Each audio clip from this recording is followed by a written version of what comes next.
working, baby. And I'm gonna try it on you. Oh, yeah. This is the Jimmy Doane Show. Yes, the Jimmy Doane Show. Jimmy Doane here with Counselor Curtis. Hey, y'all. And today is the, 6th of May, Yep.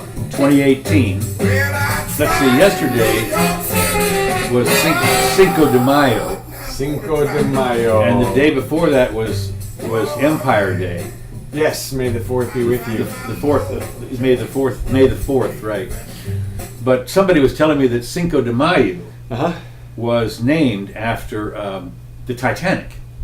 What? Yeah, apparently the Mexicans had been just nuts about mayonnaise, and the Titanic was carrying enough mayonnaise to supply Mexico with it was their second for years. Well, of course, that all went down, and so that was the Cinco de Mayo. No. Cinco de Mayo, whatever. Yeah, so they didn't get that. Would you like some espresso? Yeah, thank you. That's very nice. Woo. Okay. Perfect. Now, got another couple notes here before we actually get started. Okay. I did notice in today's paper, this is the classified section. Holy crap. Now, when I was growing up, seriously, the classified was one of the things you bought the paper for. It was. That's the whole thing? That's the entire classified section. No, come on, it's a Sunday Extra or something. No, it's the entire Sunday classified ad section. I mean, there's nothing. I mean, basically, there's like one house, two cars. Where's the front page?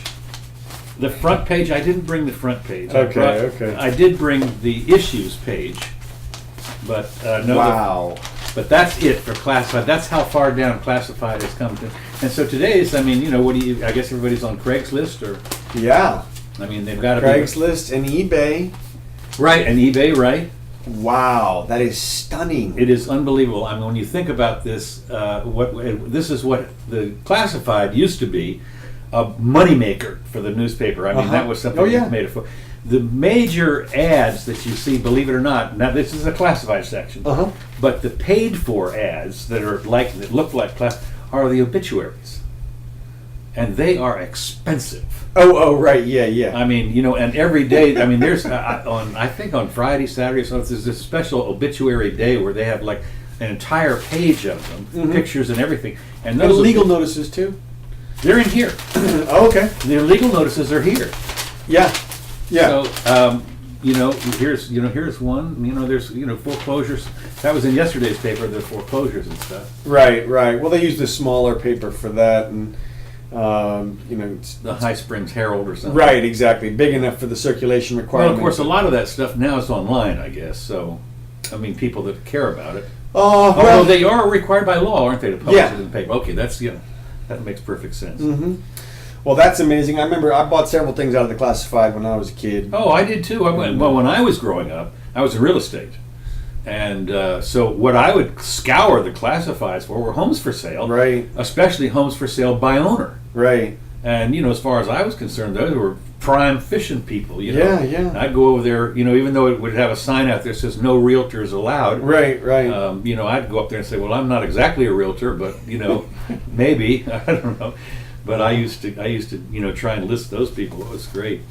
Anyway, so the continuing saga, of course, which we're probably not going to get into, is all of the Trump stuff and his new Rudy Giuliani. Yeah, that's the specific update, really. If we're going to do a legal update, which I'll be happy to do. Yeah, do that, because what I was concerned about was that apparently Trump.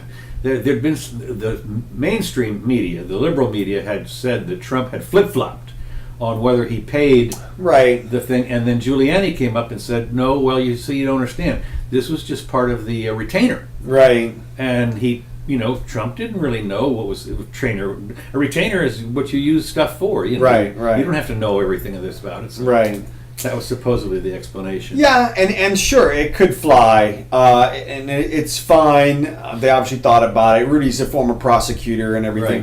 Right. But to me, shut up, Rudy, because why are you adding fuel to the fire? In two ways he adds fuel to the fire. One, he keeps it in the media. Right. Keeps it out in the forefront. Right. And then two, I don't care what the ultimate outcome or truth or any of it is, you never give the other side of your legal case any information to work with. Now they have at least one more piece of information that they can use to try to trap him with. So I'm just, I'm stunned at the talk about leaks. I mean, these are not even leaks. These are just people on both sides touting. I mean, 49 questions this guy comes up with. Right. The prosecutor guy. Right. Why?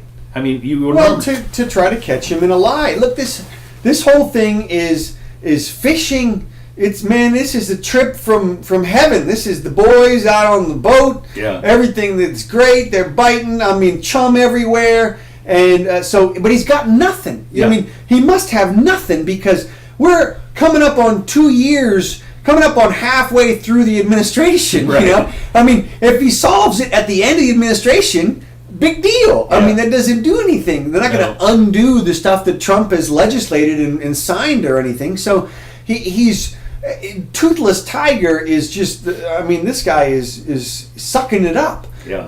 And you can see there was another example of it in the paper today. A judge decided that the Russians.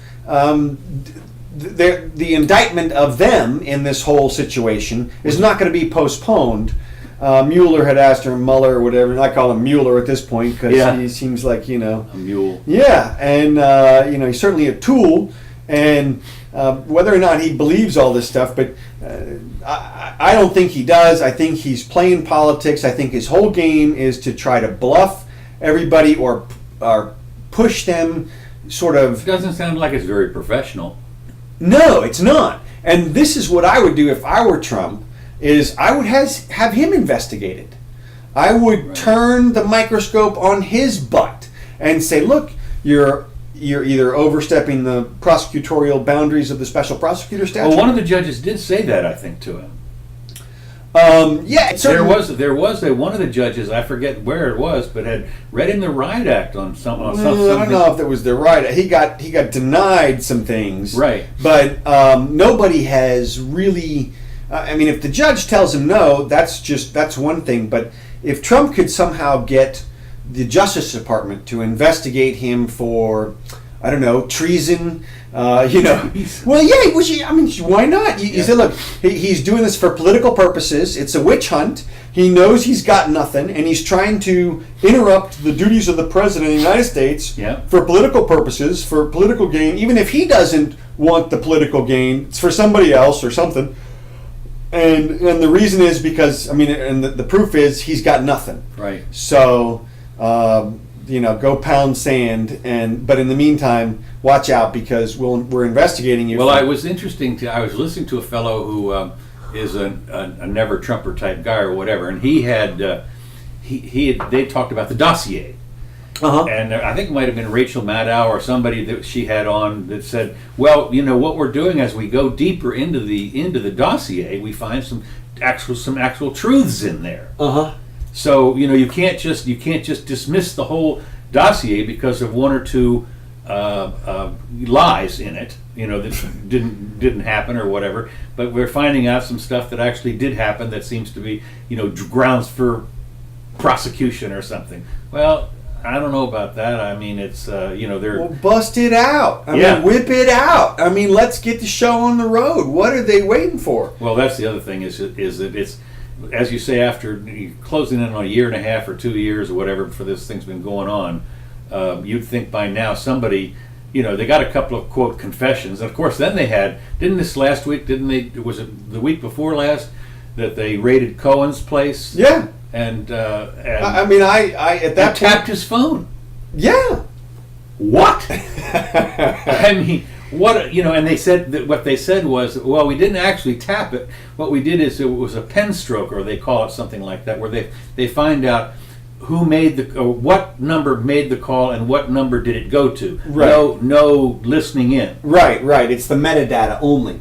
Well, okay, so still, same situation. If you did that, you raided the guy's home, and we came on 3 weeks ago and said, look, this is going to turn the corner. Something's got to come out of this because of the gravity of the situation, the accusations when you raid the attorney's office, how it must be. So where is it? What's going on? Yeah. Lay it on us. Make it happen. Nothing. Swing and a miss. Yeah. So I guess we'll see the unfolding saga. We will. All right, well, let's move on here. I'm going to move on to a couple of things here that just popped up. One is I noticed that these are kind of almost special interest stories. Okay. The FBI agents covertly surveilling a criminal gang suspected of holding at least one person hostage had their cover blown when a swarm of drones hovered over them in live streaming all the FBI agents out in the woods or whatever as they're the FBI SWAT team or whatever, and they're getting ready to raid this home, and of course they were busted. Well, where's the swarm of drones come from? From the guys, from the hostage takers. Oh, no kidding. Yeah, they had a swarm of drones out there that just and they hovered and they were all taking pictures and taking video pictures, live stream, Uh-huh. the whole deal, and so they hoofed it on. So the FBI hoofed it on out of there and didn't do anything. But I thought it was interesting that they streamlined the whole thing. They buzzed the agents with their drones, and I mean, you wonder in this stuff here what It doesn't take too long before, when you think about the technology increasing, you have a swarm of drones, and of course they're all on different frequencies, not like it used to be. Right. And so they zzz, zzz, and you basically you get in your car and you go home and never. So I don't know. Apparently they had take out the shotguns. I mean, I guess it wouldn't make for good YouTube video. I mean, it would make for good YouTube video, but not for the FBI. Right. You see this. Agent Johnson. Yeah. So missed his first 6 shots. Yeah. So anyway, I thought that was kind of an interesting little thing. Now, on the defense line here, let me just see here. Let me go through this one other thing here. This on the defense line. Where am I here? The approach in the defense line. The United States Navy. This is another thing that always gets me. The United States Navy has decided to reactivate the Second Fleet in the Atlantic, and what they're doing is they're responding to threats from. Apparently, for 15 years, we've not had a fleet in the Atlantic. Okay. And so they're reactivating it. Mm-hmm. Which will be, I don't know, dozens of ships, carriers, everything you want. Right. In a response to this is a response that, let's see, it's the military, is from, to protect us from Turkey, Russia, and somebody else, the great power competition, and I forget whatever it is. Anyway, the whole point is they're worried about Russia. Right. And I'm thinking, but why? I guess because Russia's got ships in the Atlantic, mostly submarines, I guess. Yeah, well, Russia pretty much, I mean, without us in the Atlantic, Russia controls the Atlantic and the Mediterranean. Well, and of course, in this day and age, I'm sure that we've got, some real beautiful, our major sub base, which I think they're getting ready to close, is right up here in North Carolina or someplace, right outside of Louisville. Okay. That's where the big atomic subs go. Okay. Well, matter of fact, I talked to a guy yesterday who's an electrician on those subs. Oh, okay. And on the Tridents, the big ones. And he said that what they do is. So I asked him, what do you get to go inside? And he says, well, occasionally. Most of the time, we have other people that go in there and yank the stuff because it's all retrofitting stuff. And he said, of course, they're just huge. I mean, you just can't. And they're the length of 2 football fields or something. Yeah. I mean, just monster things. Yeah. No. Well, they're right there on the East Coast. They're the size of a World War II aircraft carrier. Yeah. That's underwater. Right. My God. So anyway, they're going to reactivate all of this stuff, I guess, with the whole fleet, which of course is mostly surface vessels, but certainly they'll be accompanied by these big old. Well, good thing it won't cost nothing. Yeah, right. That's the other thing. Speaking of which, I did notice that that Congress has authorized a $671 billion defense bill, which is an increase from last year. So the sequester, I guess, is going away. But you think about that kind of money. One of the things that is interesting, and this dovetails with, all the budget stuff anyway. If you cut the entire defense, what they call defense. Let's face it, it's an offense budget. I don't care what you say. It ain't no defense budget, but they call it the Defense Department. I was bemoaned. It was better when it was called the Department of War. The War Department, right. Well, that was during Lincoln's time. Right. It was called the War Department. But anyway, then it changed it to Defense Department, and, this is the old,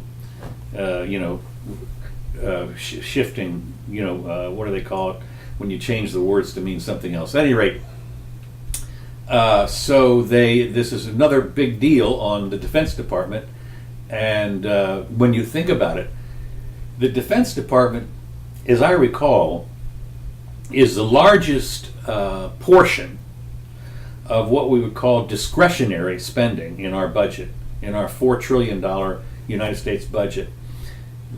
But however, if you eliminated the entire defense budget, you'd still be out of balance. You'd still have deficits. Well, these days, yeah, because we're $1 trillion in the red every year, right? For the last 10 years, and for the next 10. Well, at least, presumably. They've already said that $1 trillion deficit. They've already said it. They've already said that. You hope trillion. It's going to be two. Right. Oh yeah. 2 trillion. Right. In Right. a That's while. exactly right. Well, that's assuming that the borrowees are going to loan us the money, which of course we'll print that shit. Well, that's true too. That's another thing. I mean, they got years until we get to Hugo Chavez land. Well, that's interesting. You should mention that. I read in the paper this week that last year, the Venezuelan inflation rate was 18,000%. Mm-hmm.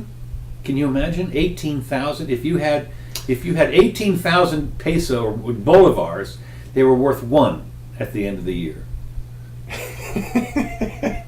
That's no problem. Yeah, no problem. Yeah. I mean, can you imagine here in the United States, if you had $18,000 and in 1 year it was worth $1? Yeah, and I thought I read where it had doubled in the last month. Let me put it this way, I was quoting from memory. Okay. And it could very well have. Right. It's accelerating, obviously. Right. It's accelerating. Right. So when they say 18... Well, it's following the standard model that we predicted, which Right. is it's just taken longer than we thought. I'm just...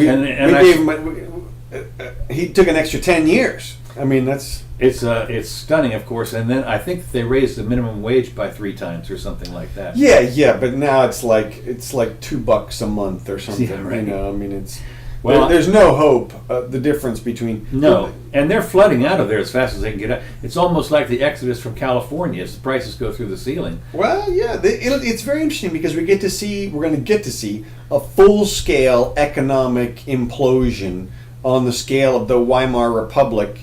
Right. Just next year or so. Yeah. The year after maybe. And kaboom. what's interesting about that, of course, is then you're going to go up to people like Bernie Sanders and say, look, what's your comment on this socialist utopia down there? What do you think?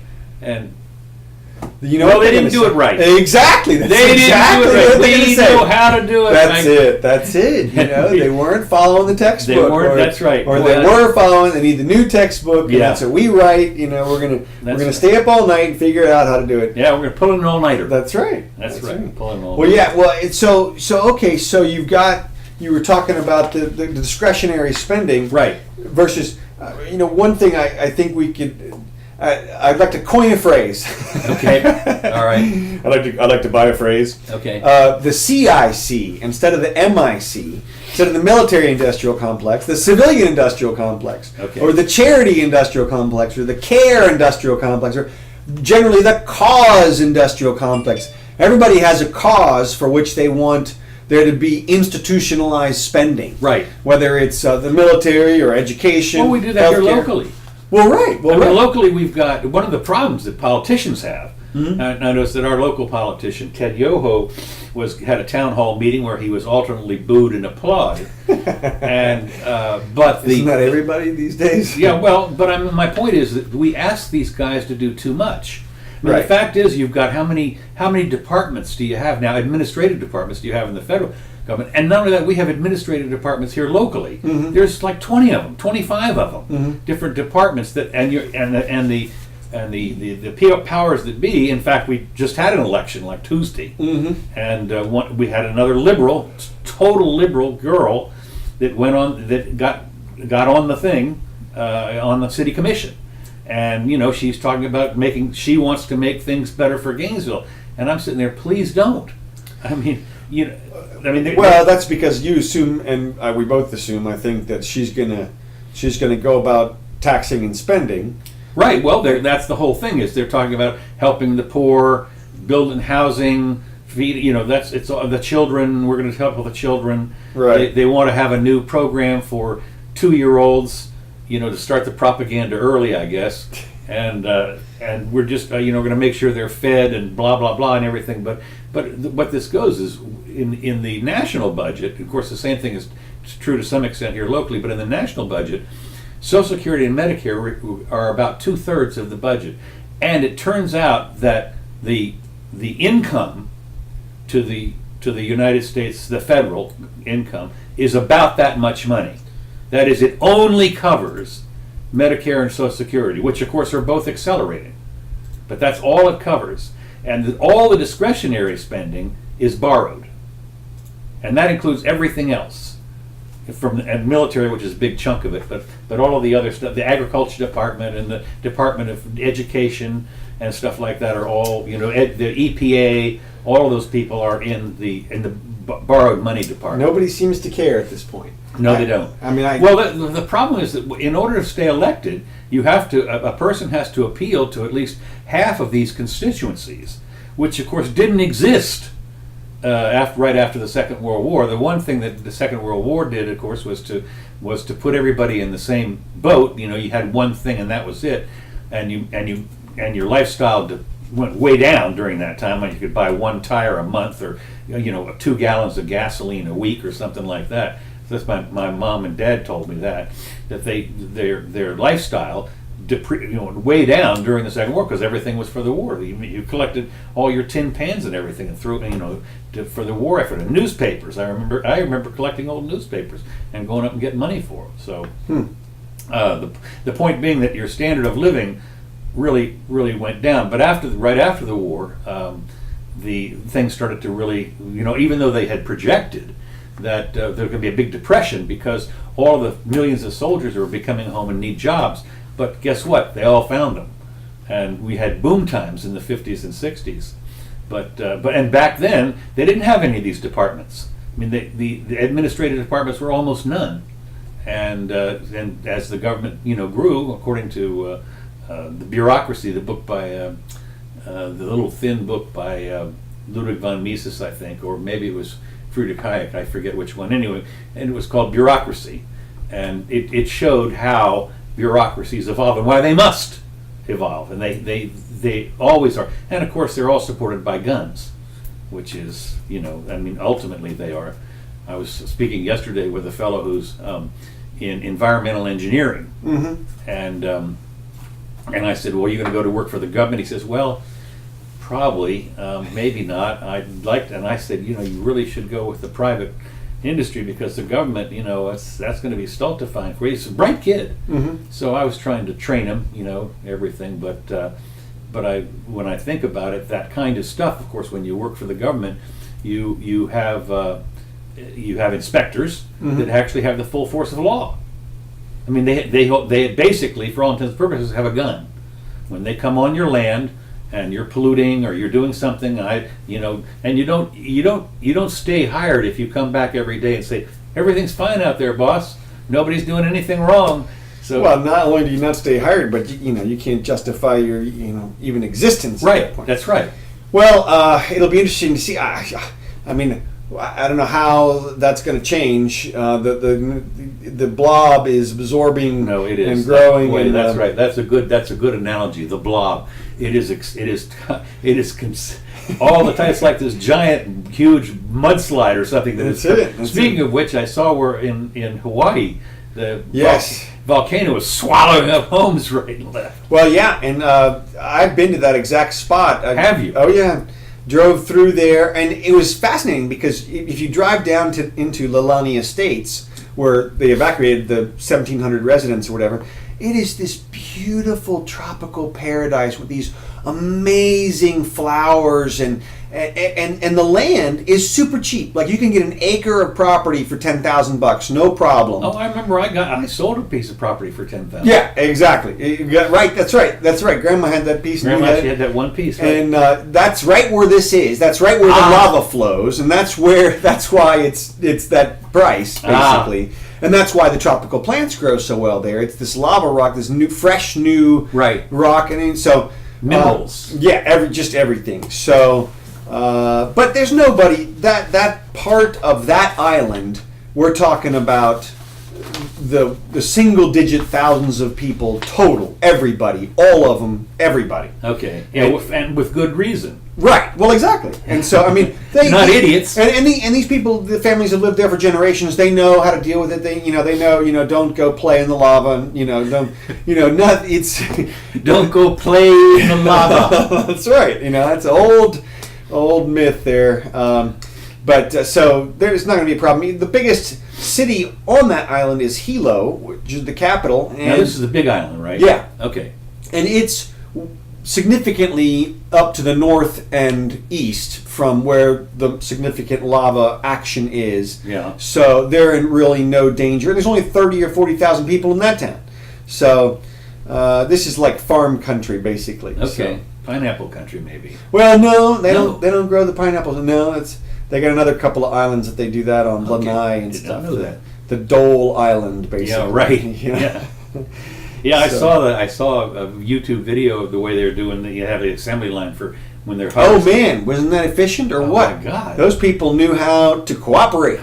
I mean, it was like it reminded me a little bit of the way they used to put out fires with the bucket brigade. Only this was a pineapple brigade. That's what it was. Going down the whole thing there. Man, stacking them up. I mean, that was efficient. Efficient. That's right.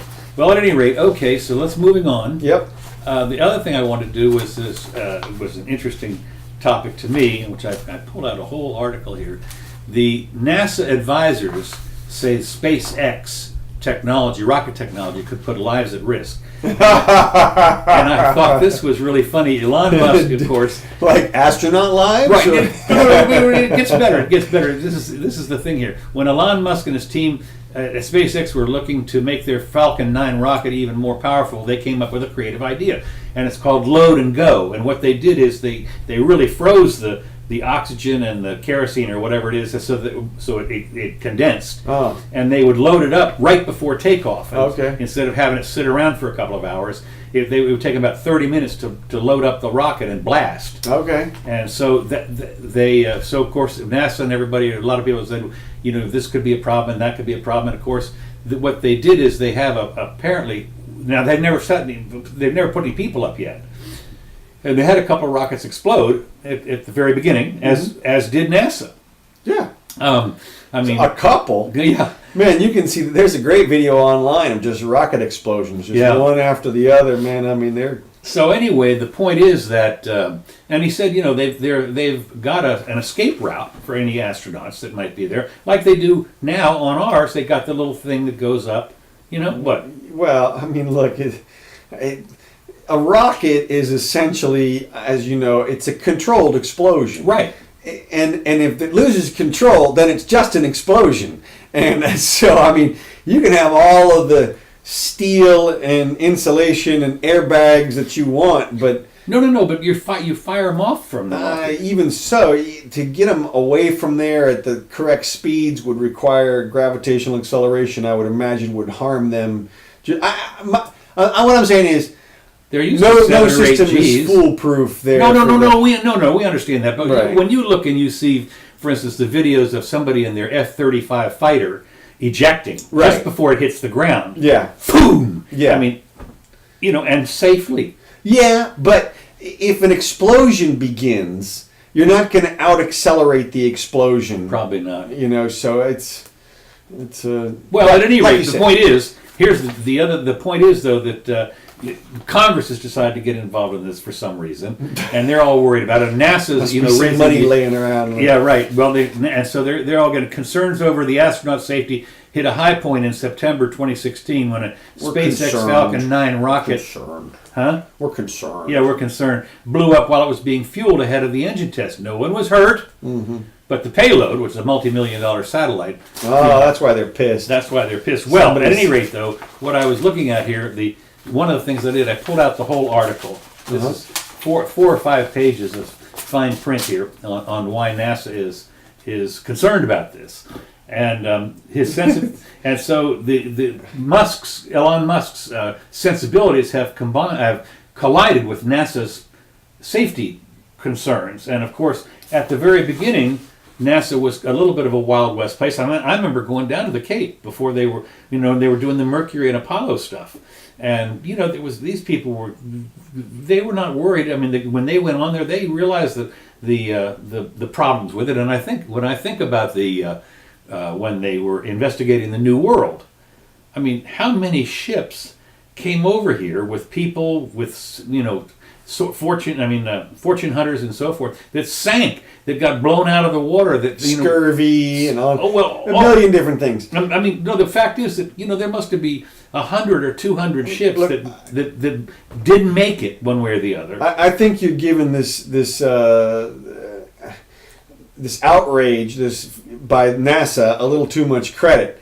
From my perspective, this is pretty clearly the death throes of NASA. No, I'm with you on that. I mean, you got two competing companies now. Not only SpaceX, but Blue Origin, Bezos' company. The private sector is now in the rocket industry. Yeah. And that is just a nightmare for NASA because it was the biggest black hole for money in terms of scientific etc. Yeah, okay, we got Tang, we got Teflon, sure, but it cost us like $1 trillion or something ridiculous. I mean, not that much, but it cost trillions. Quite a bit. Yeah, and so now that they're doing it for pennies on the dollar over at SpaceX, my sense is that the good scientists will go join Bezos and SpaceX. Well, no, not only that. When you think about it, right now, in order to put astronauts into space or anything else, we use Russians. Right. I mean, I'm sorry, they can fire people up to the space station all day long at $18 million a seat, but still. Well, right. I mean, that comes down to what's the need and the purpose and stuff. And I mean, as we know, NASA was Kennedy, and it was the get to the moon and the sense of pride, and then of course there was very important strategic concerns about satellites and defense capabilities and things like that. But I think we've pretty much got that covered. I think we do. There's no question. And now of course there's all the private satellites that are going up, and there's just swarms of satellites up there now. I think they're worried about them bumping into each other. I saw where they just launched the new Mars satellite. That's yesterday or the day before. They're putting an orbiter around Mars? Another orbiter? No. They're going to. Let's see. Are they going to put that? No, they're going to land it on Mars. It's supposed to investigate. It's supposed to drill down into and look for seismic activity or something like that. And then along with it, there's 2 CubeSats that are supposed to maybe took pictures or orbit. I'm not sure exactly, but it's 6 months, I think, is what it takes to get there. Anyway, they took off successfully and everything, 2-3 days ago. So that's all interesting. But anyway, what I liked here was, first of all, who did that take off from? Was that Ann Vandenberg, in California? Well, I mean, that's a NASA thing? Yeah, NASA. Okay, right.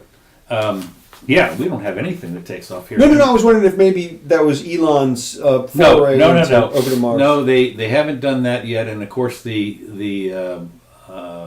it's just interesting because I think Elon's mostly go off from on the East Coast. Okay.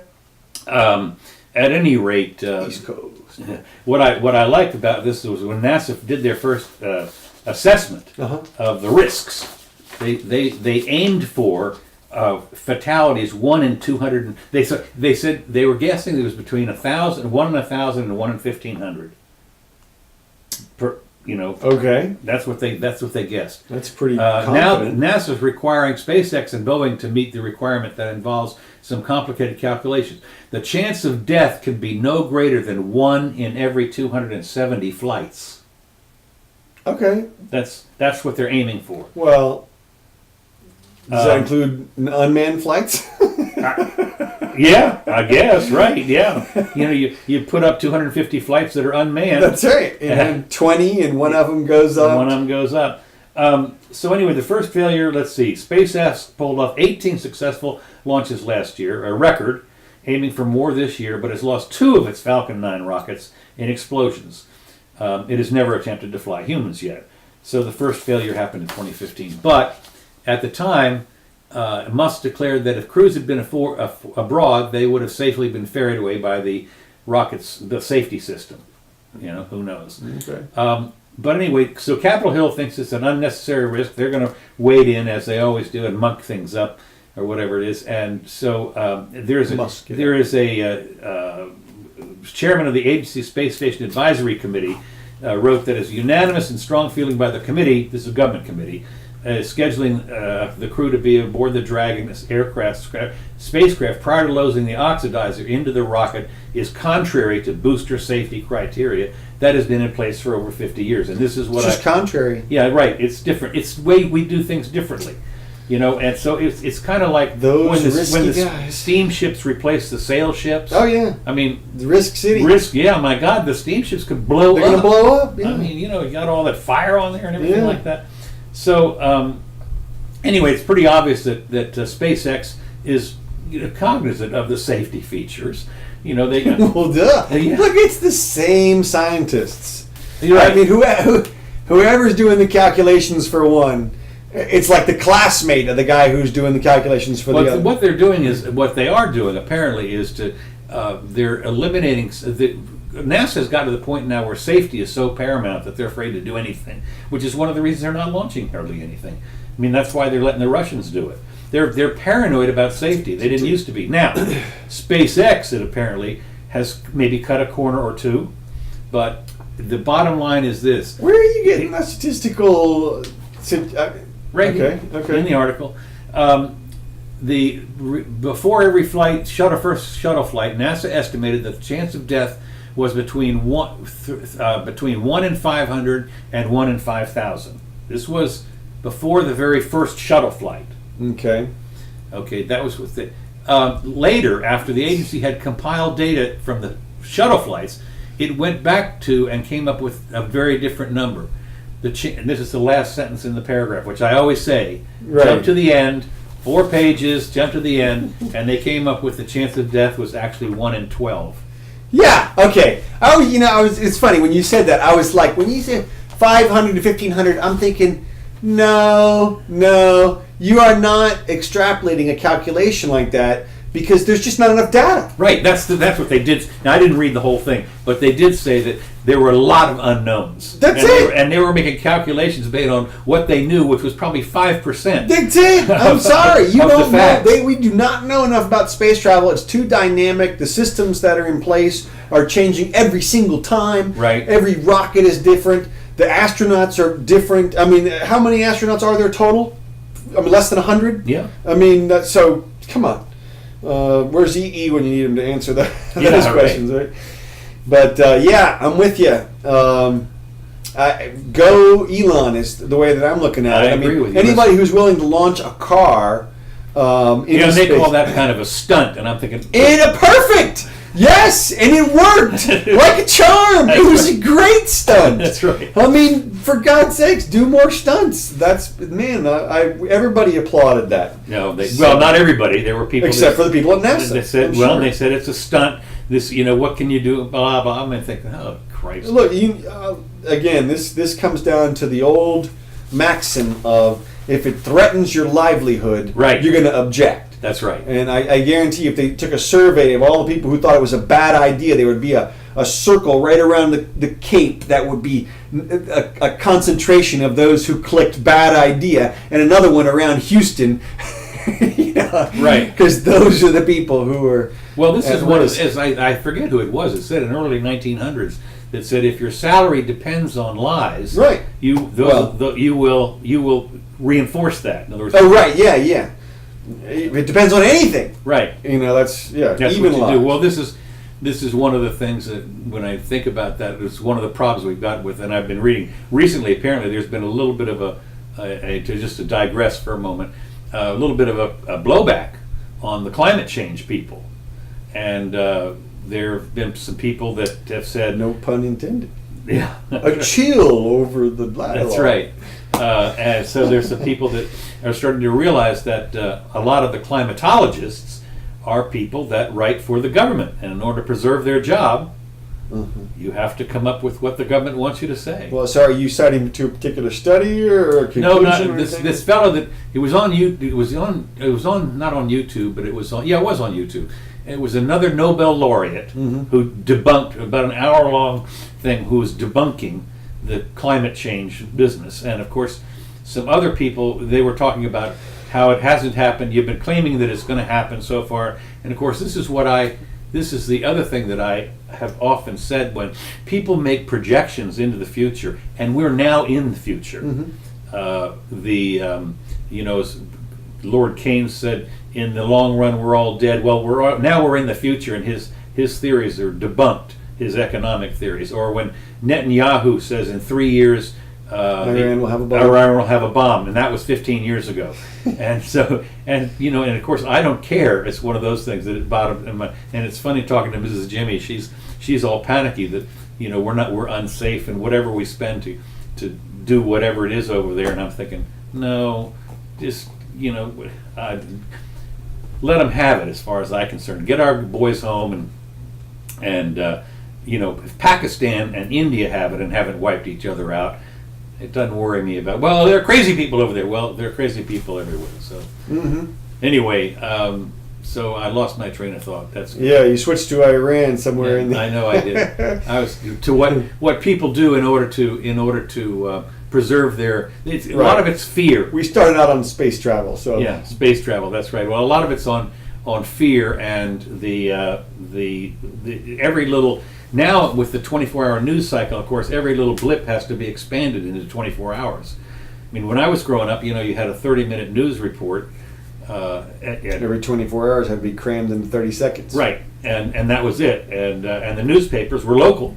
Even when I grew up in Washington, D.C., the Washington Post and Evening Star, Times Herald, there were 3 newspapers. They were all local. So, but if anything happened in Omaha, you didn't hear about it. So now, of course, it's they have to keep it going 24/7. We're globally connected. Speaking of that dovetails into a little light note sort of a thing. Okay. Did you see the thing about the girl with the Chinese dress? Yes. So, I'm just going to make a comment. My comment is the whole point of having a culture is to spread the culture. Okay, that's the whole point of having a culture, is to spread it, is to spread good ideas. And you can't spread good ideas if you don't want other people to use those good ideas, to appropriate your culture. In other words, the whole point of culture is appropriation. So, I mean, this concept that cultural appropriation is bad is the opposite of what it should be. Everybody needs to get, look. Well, there are places, of course, that are insular. And like, for instance, the people in the Middle East, for instance, are very insular about their culture. Too bad. Yeah, I know, I understand that. Too bad. But what I'm saying is that what was interesting was she brought the dress only because she thought it looked good. Well, of course she did.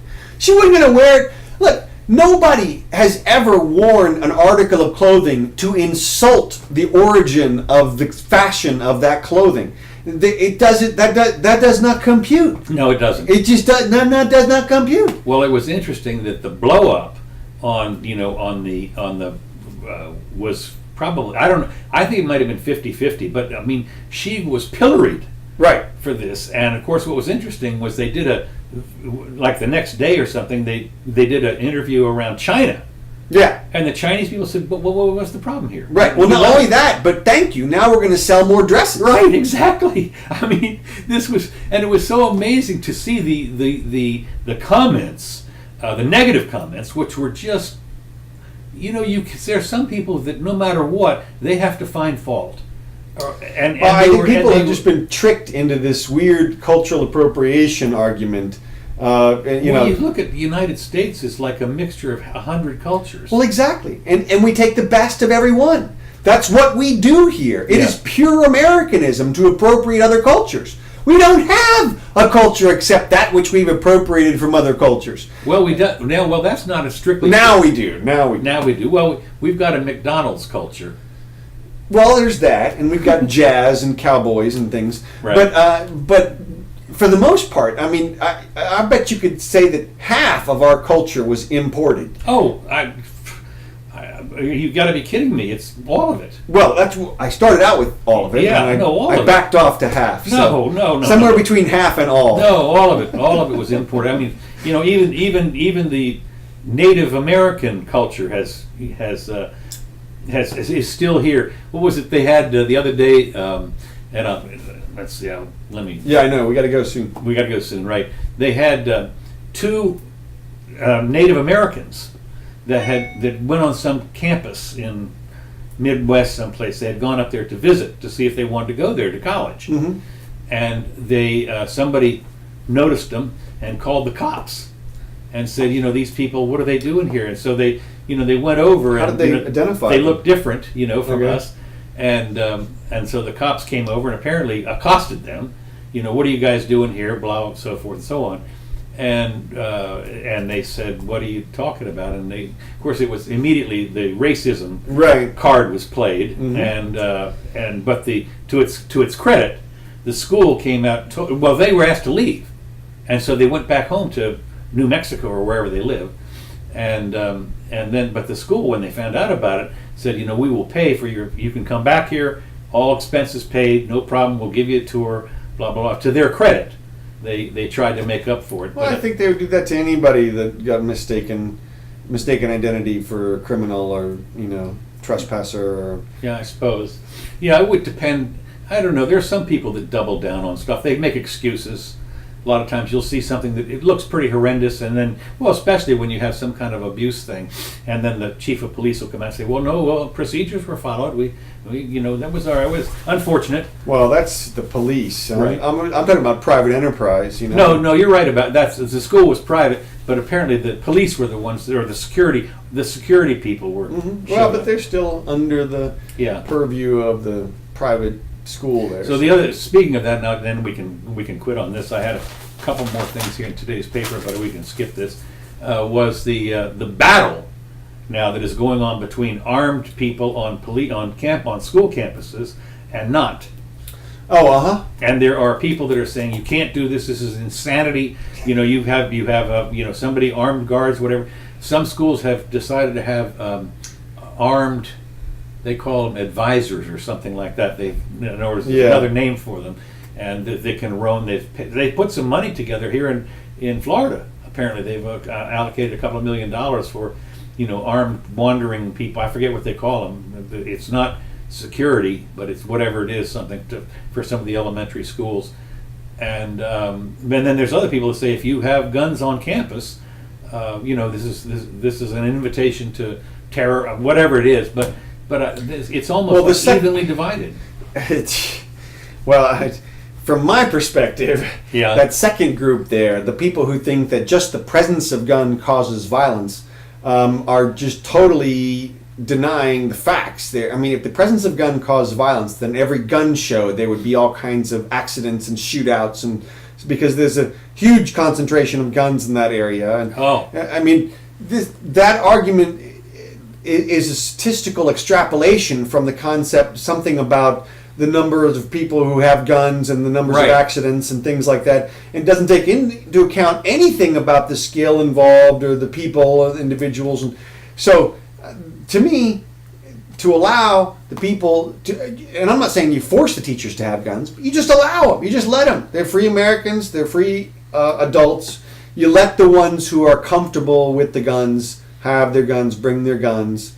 We have my cousin, of course, NRA member, teacher, would be perfectly fine bringing his gun to school, and why not? And you'd want him there. I remember I was talking with a person sometime. At one point, they were talking about. I guess it was a couple years ago. One of the early mass shootings was done at like a ball or something, where there were a bunch of tables with people around seated, and I suggested in a hypothetical that. It would be better if somebody at my table had a gun when the armed intruders came in. Yeah. And the person I was talking to said, no, I don't want anybody at my table to have a gun because I'm afraid of an accident or something. And I'm like, okay, the hypothetical begins with armed intruders coming in. All right. So if you accept that part of it, now do you want somebody at your table, right, people you trust, people you're eating dinner with, one of them who is competent, at least to the extent that they're willing to have a gun, right? Do you want that or no? And still their answer was no. And of course then I ended the conversation because well, here's the deal: you equate. It could be an accident versus a virtual certainty. Right, exactly. I mean, if a guy's armed intruder comes in, there's a virtual certainty. That's it. That people are going to die. They're shooting people. They're shooting people. But if you're somebody sitting at your table armed, what's the worst that could happen? Nothing. Yeah. Well, like you said, the worst happens. They pull out their gun, and accidentally kill all the people at the table. I mean, no, that's not. No, it's not going to happen. Yeah. Well, they have anecdotes, of course, about how gun safety people shoot other people. I know, and it's a couple just, times. It's so anecdotal. It's crazy. Yeah. No, that's right. You can't. People are always coming up with these hypotheticals that are just a joke. Yeah. And they lose all perspective with something like that. What if? And I'm going like, what do you mean, what if such and such? Well, a lot of hypotheticals don't exist in reality. Right. So you have to be careful when you start. You do. Okay, well, got anything else? That's it. That's all I got. Okay, good deal. That was great. Okay, so today was the 6th of May, 2018. Jimmy Doane Show. Share with your friends. We had a good time. Yep. And we'll do this, if not, maybe before next weekend. Yeah, maybe so. So be on the lookout just in case. Yeah, and we should be on this channel. And if all things work, it'll be live at 4 o'clock. So, thank you very much. Thank you, yeah.